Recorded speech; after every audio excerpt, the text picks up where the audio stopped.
Siempre es un gusto para mí darte la bienvenida a este espacio. Yo soy Dani Mora, quien te ha venido acompañando en esta serie de entrevistas sobre terapia Gestalt con perspectiva de campo.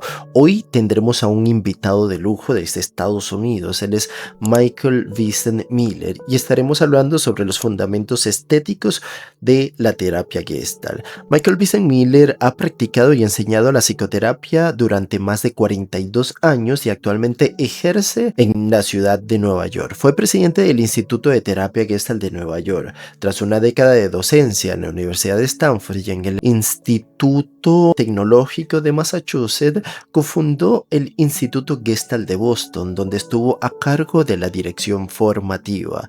Ha formado a psicoterapeutas en 18 países y ha tenido una destacada participación editorial. Fue miembro del consejo editorial del Gestalt Journal y editor consultor del International Gestalt Journal, además de numerosos artículos en revistas especializadas y publicaciones académicas.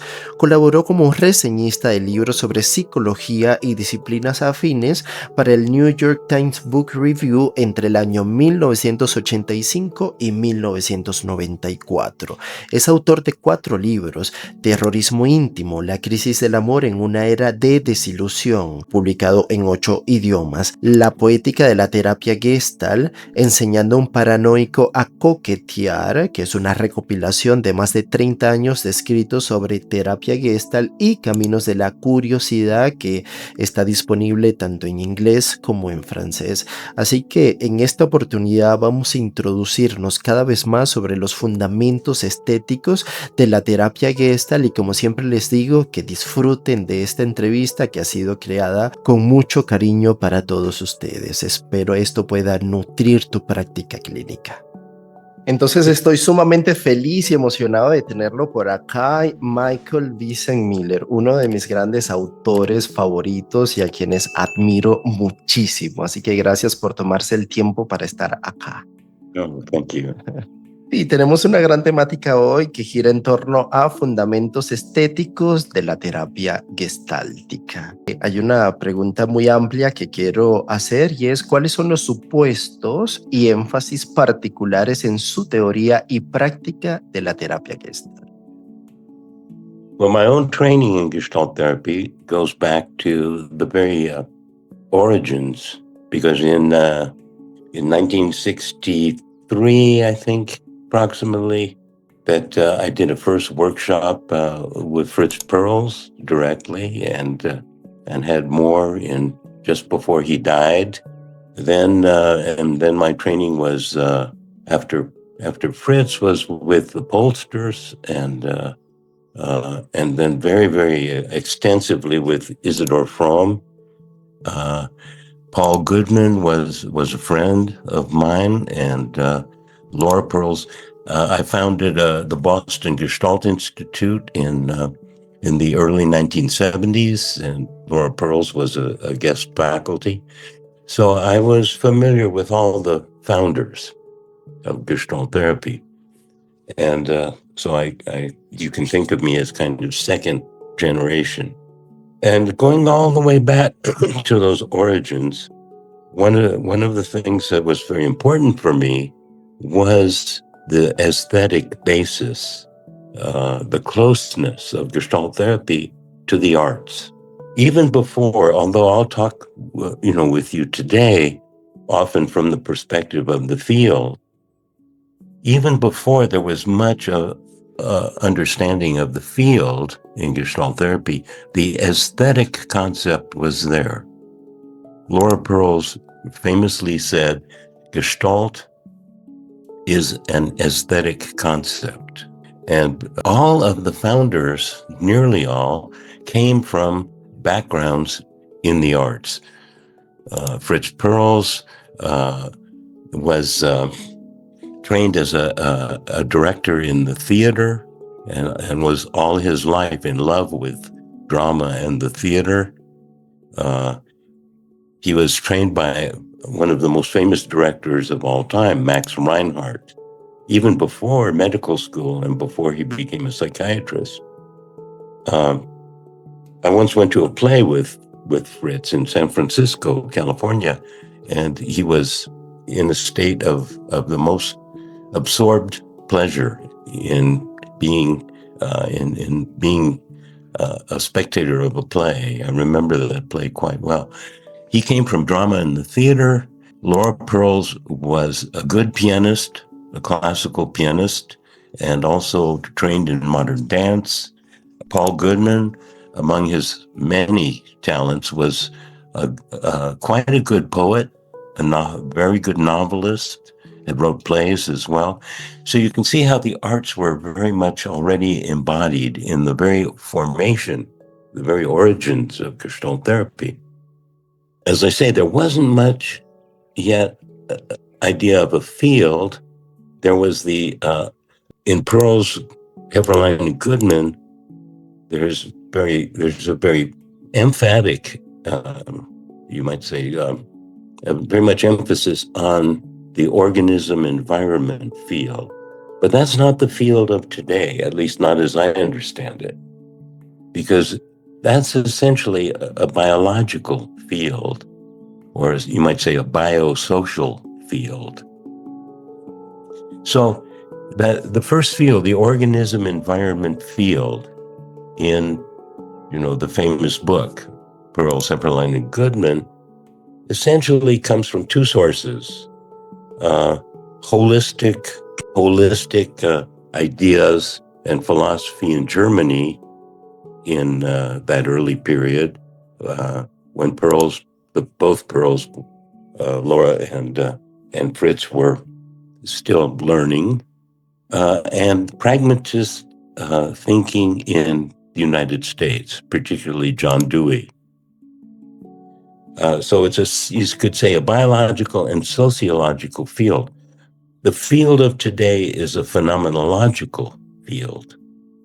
And that's a more recent development, a background which was there, but not the only person who really had begun to spell that out was Isadore Fromm, who was studying phenomenological field when he, phenomenological philosophy, when he became a very early patient of Fritz Perls. So the idea of the aesthetic was there at the very beginnings. The idea of a field was emerging, but has been very much further developed in today's Gestalt therapy. Esto nos hace mover a la segunda pregunta, que es: ¿cómo define lo estético y por qué considera esta dimensión tan relevante para comprender y practicar la terapia Gestalt? Yes, the very word Gestalt itself, which sprang up in Germany in maybe the 1920s, 1930s, and went on to become Gestalt psychology, which certainly had great influence on the formation of Gestalt therapy. The very German word Gestalt means form. It means also spirit. It means the quality and the particular form of an experience. And most of those early studies were in perception, beginning to move into the study of emotion, applying this idea of a form that was greater than the sum of its parts. So the moment you focus on form and the relation of form to content, you're already moving toward the field of aesthetics. And the idea of form and the relation of form to content is a very fundamental premise in all philosophy and criticism oriented toward aesthetics. Philosophy of the arts, criticism of the arts. The interest in form, I think, is a very, very important concept for Gestalt therapy, as it is in the whole field of aesthetics. Also, in its very etymological origins, the word aesthetic, coming from ancient Greek, meant perception through the senses. It had a lot to do with sensory experience. And Gestalt therapy also has a great accent on sensation, perception, and sensory experience. Interesante. Ahora me parecería bastante importante esta pregunta. En un mundo saturado de estímulos e inmediatez, ¿cómo se preserva o cultiva la sensibilidad estética? Well, that's an interesting question about I think, the fate of the arts themselves in such a world that sometimes one worries that maybe with all of the emphasis on social media, with all the internet and Facebook and the artificial intelligence, for example, and Instagram. Sorry, and the artificial intelligence as well. And now AI, right? With all of this happening, with the notion that that we, because of all of this development, technology, that we no longer have very long attention spans, that our attention spans are growing shorter and shorter, that people no longer are tending to read books as much, they go online quickly, that Instagram and email and the internet have taken over. One wonders about, and then, yes, AI suggests that maybe artificial intelligence could write books and write poetry and compose music and produce images, right? And create images. Create art. So do we need human beings any longer to make art? Well, I mean, my own belief is, yes, that our own self-expression and our own desire, as humans, we are meaning-seeking animals. We're always looking for meaning. And the importance of form to shaping our experience, expressing our experience, and giving meaning to our experience, I don't think that can ever die out of the human condition. But there may be a period of struggle in our times to preserve that, to allow it to take some new shapes and new forms because of AI and the internet. So we still don't know at all how that's going to play out. Yeah, especially now that it's becoming very hard to differentiate what's human created from what's AI generated. It's becoming more and more complicated. Yes, indeed. Right. And so we'll have to ask ourselves, what's the place of the heart as well as the mind in our communication and in our self-expression? And is AI going to eventually take over the heart as well as the cognitive faculties? A little bit of a frightening prospect. Interesante. Ahora, usted plantea que comprometerse es un acto estético. ¿Podría profundizar en cómo se entrelazan el compromiso, la ética y la estética en la relación terapéutica? Yes, that's a question I have to give some thought to. What occurs to me immediately is that there's a very big difference between commitment and attachment. That's an idea that I derive somewhat from Buddhist thinking, which has influenced my own thinking, because I've had a lot of experience with Buddhist meditation practice, and I'm sure you know that Fritz Perls was very interested in Zen Buddhism, and felt that Gestalt therapy was very close. And of all the psychotherapies, I think that Gestalt therapy is the closest to Buddhist philosophy and Buddhist psychology, because both have so much importance to the present moment. Now, I think if you think of a difference between commitment and attachment, it takes us into the clinical arena, into the therapeutic arena, because The idea of attachment is to be clinging, to be holding on, to be, you might say, attached in the sense of being, how can I put it, of one's own initiative and one's own self-expression being dominated by attachments to unfinished business, attachments to needs for people to tell one who to be, how to live. And commitment seems to me very different, because commitment means I'm making a choice. I'm making a choice to persist at something. I'm making a choice to make something a practice. For example, if I commit myself to love and to loving someone, that is a choice and it's a practice. It's not merely an attachment. Attachment in love becomes something heading into the neurotic. And so I would make a big contrast between commitment and attachment. And commitment means if you have freedom of choice, you can inhabit the present moment as a new, fresh moment and make a choice how you want to give shape and form to it. So commitment is commitment to my giving my shape and my form to my experience in the present moment.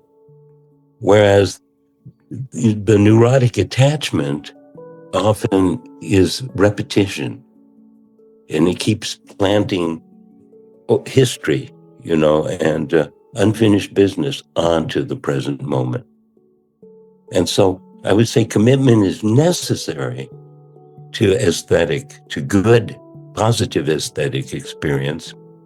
And neurotic attachment is repetition. It's not that there's not an aesthetic basis to neurosis. Otto Rank, who was very influential on Perls and Goodman and the formation of Gestalt therapy, said the artist and the neurotic had much in common. But the difference was the artist could deliver his creativity to an external medium, like canvas or sound or stone or the page, and then let go of it and move on to the next creation. The neurotic applied his own sort of aesthetic talents to trying to make himself or herself into a kind of perfect work of art, which could never be completed. And so it ends up in this repetition. So it's like neurosis is like an artist who keeps painting the same picture over and over again, no matter how much circumstances are changing. ¿Cuáles cree que pudieran ser los riesgos, por llamarlo de alguna manera, de una práctica terapéutica que se pierde de vista la dimensión estética? Well, I think the risks are fairly apparent when we look at most psychotherapies that don't emphasize the aesthetic experience. What they tend to do, some of the things at least occur to me immediately, are they try to be too scientific. In being scientific, that means that they put a big emphasis on cause and effect. Psychoanalysis, traditionally at least, psychoanalysis nowadays is moving ever closer to Gestalt therapy, which is very interesting. But traditionally, psychoanalysis said childhood experience, early childhood experience, was the cause of the effects of producing symptoms. And so we always, in psychoanalysis, go back into early childhood experience, looking at it as causal.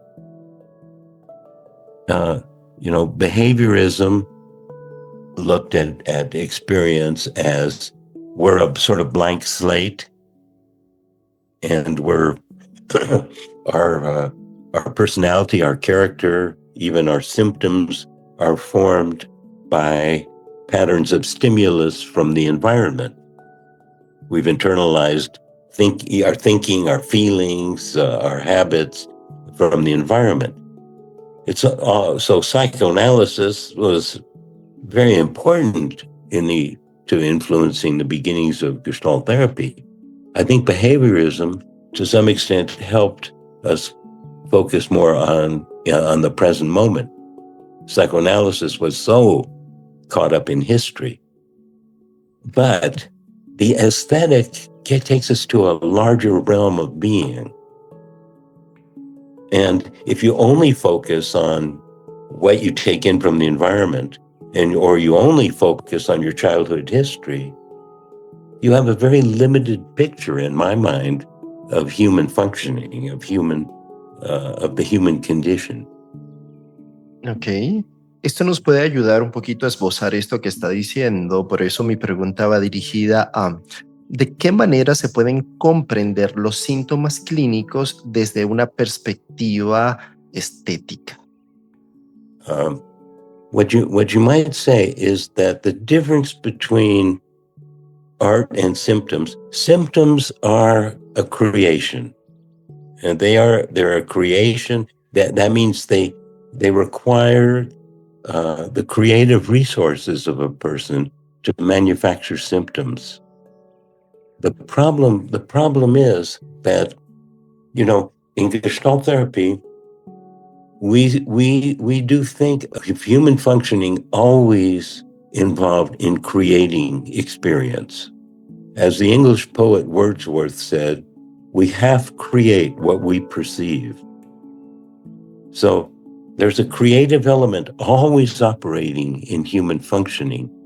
The problem of symptoms is that the creative faculty, when it's confronted, when it has to deal with trauma, for example, when it has to deal with too much anxiety, especially in childhood, but this can happen, trauma can also, of course, happen in adult life.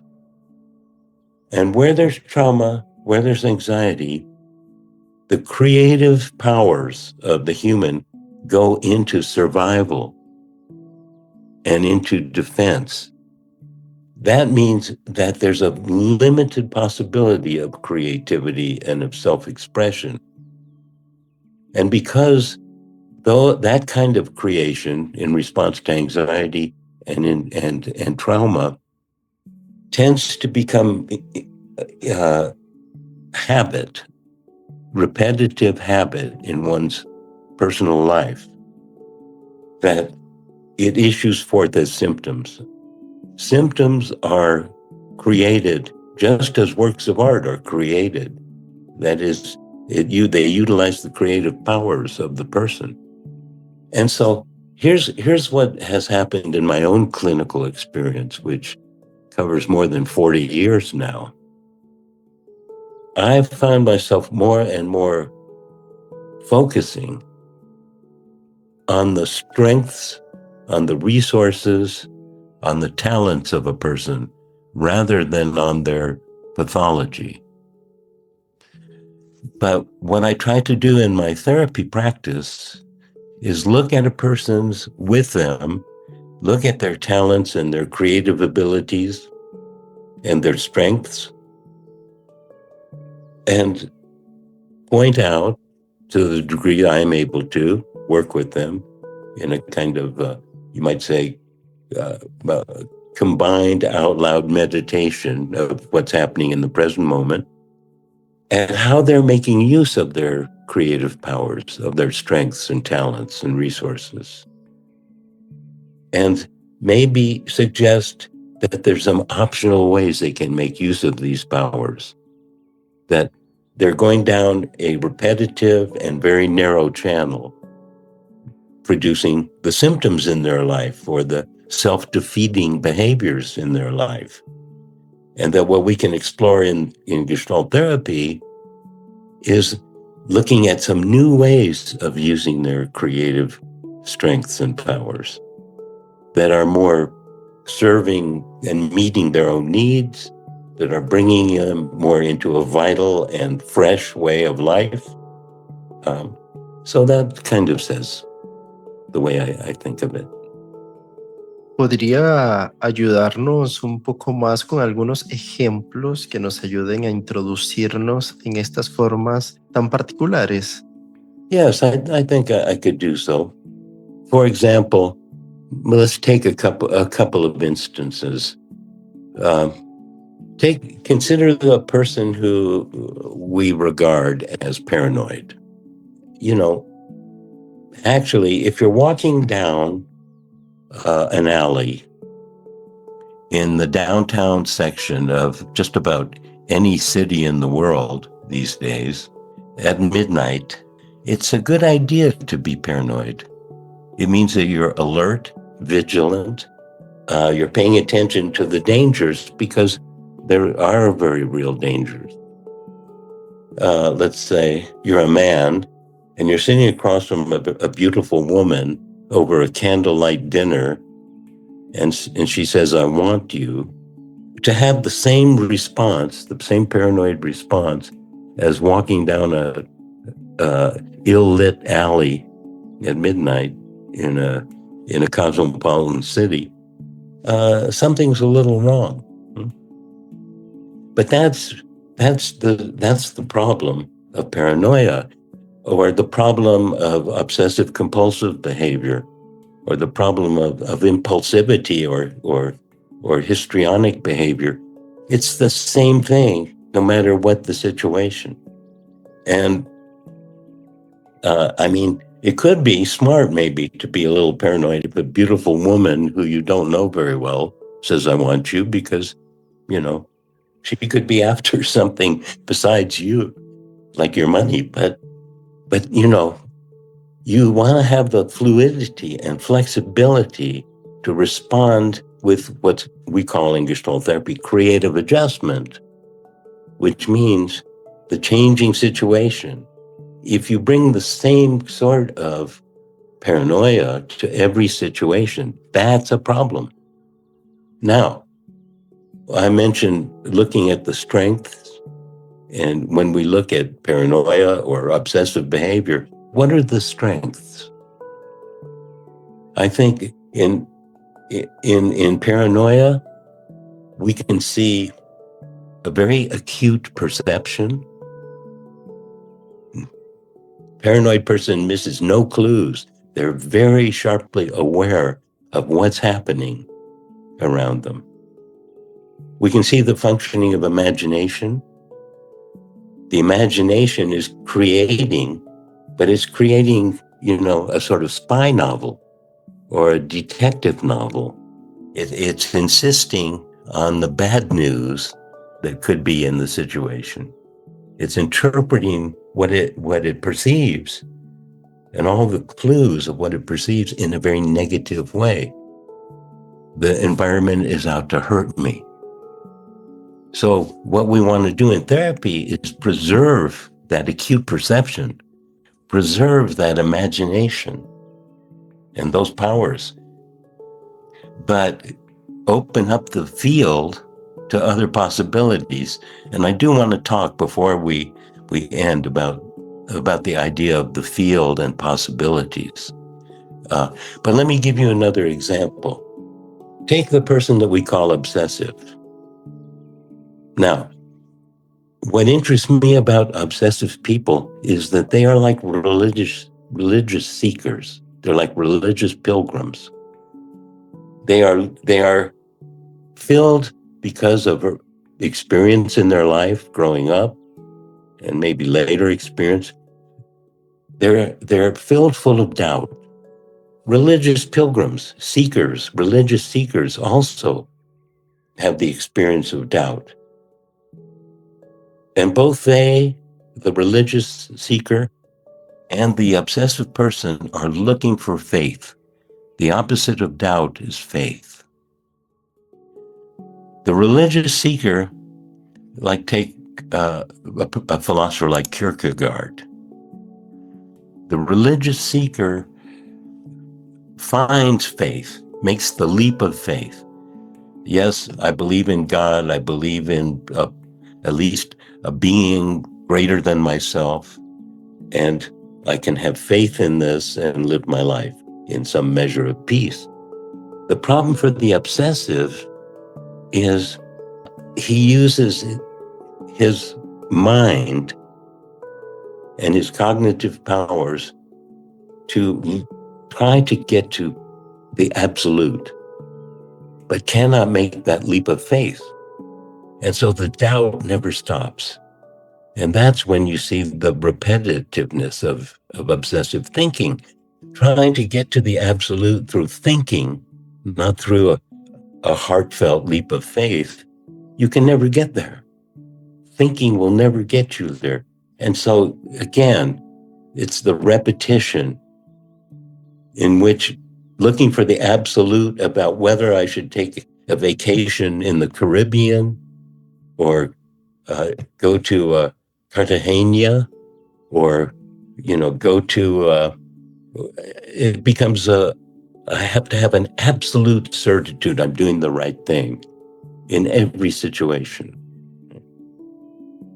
Qué lindos ejemplos. Ahora, siguiendo en esta misma línea, ¿cómo influye esta mirada estética en la manera en que usted escucha y responde como terapeuta ya en el espacio clínico? I would say, as a therapist, rather than being a scientist and making interpretations due to cause and effect, that I think of the therapist as more like an art critic. And the patient is the artist. Our clients, we have to treat them as artists, even if they're creating bad art in the form of symptoms. And so what does a good art critic do? A good art critic looks at an artist's work and tries to bring out the best in the artist, not by measuring. A good critic doesn't measure that according to some norm of what good art is, but tries to do it in the artist's own terms, what the artist is striving for, and succeeding to some extent, failing perhaps in other ways. And the critic tries to bring out the possibility of the best. I think that's what a good Gestalt therapist does. Tries to bring out the possibility of you can use your talents, your strengths in a new way in the present moment. They don't have to be tied to those old symptoms. It doesn't have to be tied to, what happened to you as a child. There's new possibilities here and now, and we can explore them with experiments. That's what we call them in Gestalt therapy, experiments in the therapy session itself, and see how that might take you out in a new way into the outside world. I like to make this comparison. If you go to a museum and you see a great painting of a landscape by Cézanne or Matisse or Van Gogh, it changes your perception in some way. And when you go back out into the world, you may look at landscapes in a whole new way because of your experience of those paintings. I think the therapy session is a little like, like a painting of a landscape, because it's limited, it's an artificial construction in a way, because it's very special experience, focuses on special aspects of experience. But when you go back out into the world, you may feel and perceive your own experience in a whole new way, like seeing that landscape of a painting of a landscape. Bien, Bien, ¿qué otras implicaciones tienen este enfoque para el lugar del terapeuta, especialmente en relación a la incertidumbre, el misterio o lo indeterminado? Yes, all of those mystery, uncertainty, and the indeterminate. See, I think art, poetry, music, painting, sculpture, they're always concerned with mystery and uncertainty, and and not with simply insisting on having certitude, which means repetition always too. Trying to eliminate the mystery and uncertainty of experience. You can look at almost every neurotic creation of character or personality as an attempt to create certitude and to eliminate mystery from a world in which mystery and uncertainty are the very nature of life and the very nature of that we live in time, of temporality. And so that's very important. Let me give you a framework for a kind of somewhat theoretical framework for how I think about these matters, which takes me to the idea of the field and of the phenomenological field. For me, my particular take on the field is that it is always a field of potential, in the way that a gravitational field or an electromagnetic field doesn't exist as a given form, as a given structure. It's always a field of potential, and it becomes activated. Gravitational field becomes activated when something drops. A magnetic field becomes activated when you bring something of iron or metal that it's responsive to. An electromagnetic field becomes activated when you shoot a stream of electrons or photons across it. So the field is potential. And the way I would put that in ordinary language is to say, we move moment to moment, we live moment to moment in a field of possibilities, almost limitless possibilities. What each of us does, and this is where we move from the field to the aesthetic, what each of us does as we move through moment to moment a field of possibilities is we extract certain possibilities out of that field of unlimited possibilities.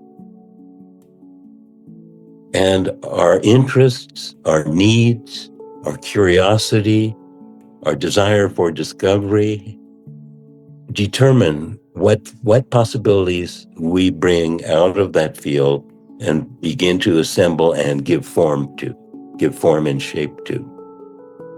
You can see how if we have a lot of anxiety or a background of trauma or very old habits of defensiveness, that we will tend to bring the same possibilities out of the field.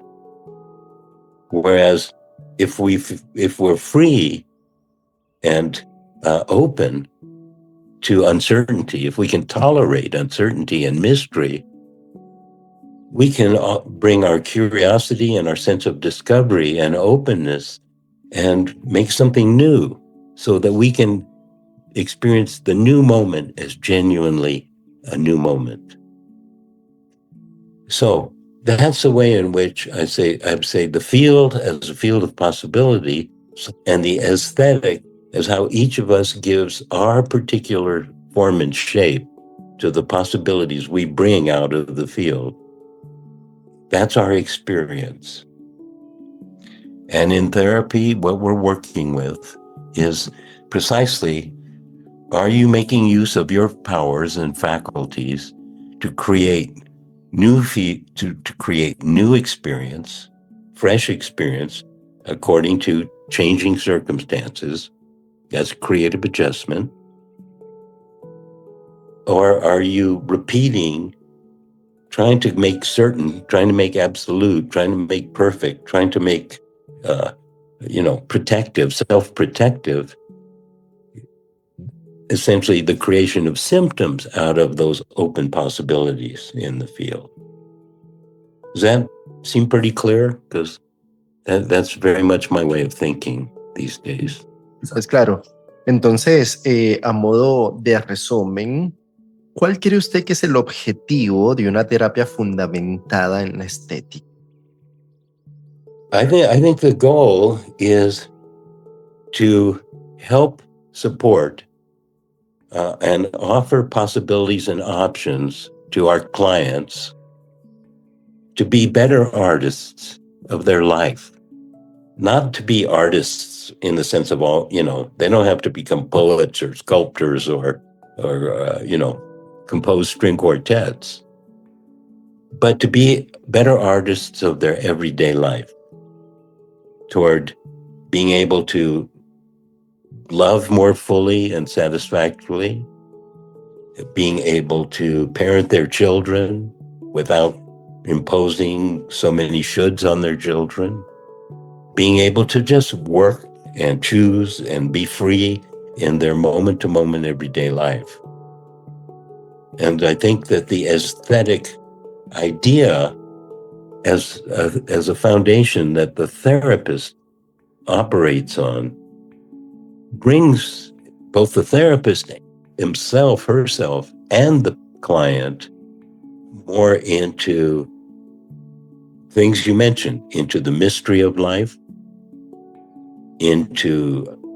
opens up their curiosity to discover new possibilities of being, new ways of being. It makes life more vital. It makes life more fulfilling.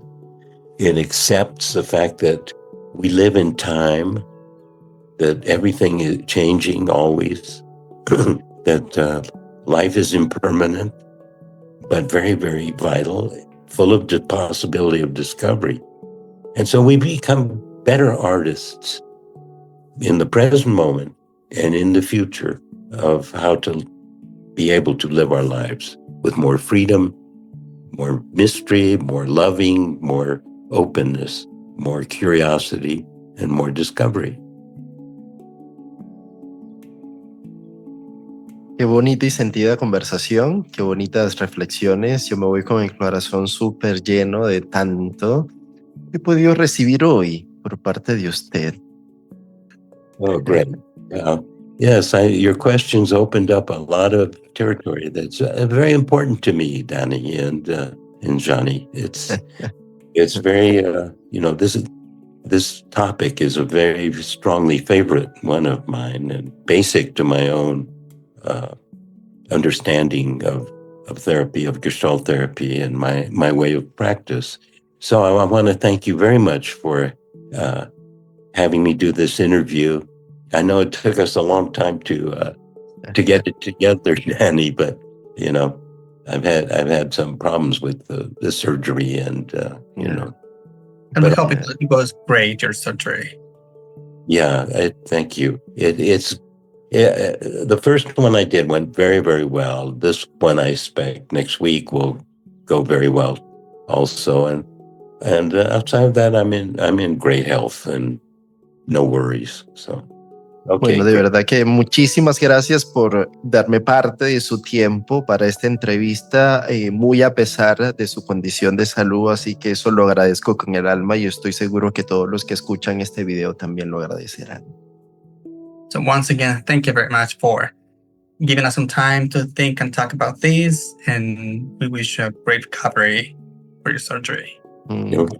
Thanks so much. Thanks for having me, and we'll have probably some further contact down the line. So, claro que sí. Un gran abrazo desde Colombia. Yes. Big hug from Colombia. Thank you. So, bye-bye. Bye-bye. Bye, cuídese mucho. Farewell.